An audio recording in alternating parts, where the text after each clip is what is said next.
عقل مالت كتصوع قليل ግን ድማ ኣብ ውሽጢ ብዙሓት ፍረታት ዝሓዘት ሩፍታነ ህይወት እያ። ዓቕሊ፣ ስቕታ፣ ጽምዋ፣ ትሕትና፣ ልቦና፣ ክእለት፣ ተስፋ ወዘተ ጠቕሊላ ዝሓዘት ናብ መንገዲ ዓወት ትወስድ ሰረት ናይ ህይወት እያ። ዓቕሊ ማለት ልቦና እዩ። ዓቕሊ ማለት ትዕግስቲ እዩ።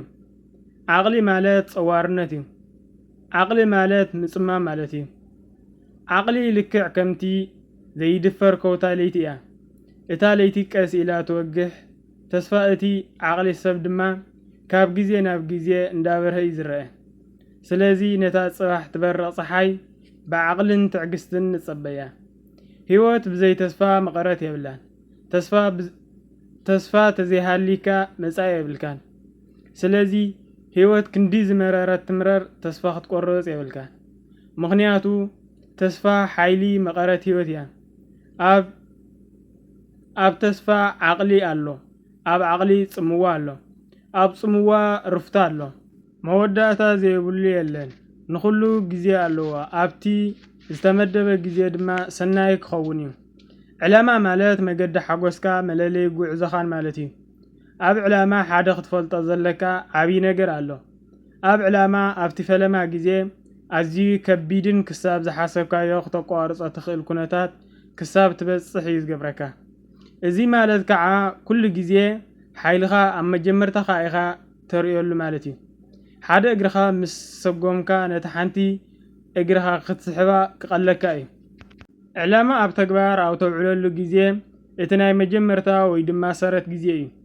ነቲ ዝሓሰብካዮ ወይ ዝጀመርካዮ ኣብ ክፍሊ ዕላማ በብቑሩብ ኣብ ተግባር ኣውዕሎ።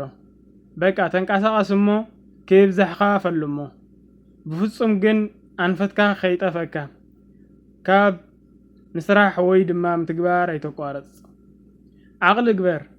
ብዘይ ዓቕሊ ኣብ ተበጽሖ ከም ዘይብልካ ኣስተውዕል። ብሰንካ ዓቕሊ ዘይምግባር ብዙሕ ሰብ እዩ ዝጉዳእ።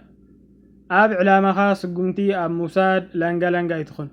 ነቲ ዝሓሰብካዮ መንገዲ ደሊኻ ስጉምቲ ውሰድ። ከይትጋግ ኣይትፍራሕ።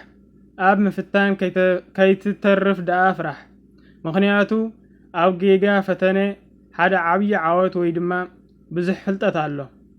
ዝደለኻዮ ንምርካብ ዓቕሊ ውሽጥኻ ምእካብ። ሰላምታ ይረሳዕናን። ሰላም ክቡራት ተኸታተልቲ ሓየሎም ሾው ከመይ ትኾኑ? እምበኣርከስ ናይ ልማዓንቲ ትሕዝቶና ነዚ ይመስል ነይሩ። ንዝመጽእ ብኻሊእ ትሕዝቶ እስካብ ንምለሰኩም ላይክ፣ ሸር፣ ሰብስክራይብ ብምግባር ቤተሰብ ቻነል ኩኑ። ከምኡውን ሃናፂ ዝኾነ ርእይቶኹም ኣብ ኮመንት ግደፉለይ። ሰላም፣ ፍቕሪ፣ ጥዕና ንወዲ ሰብ ተሰናይ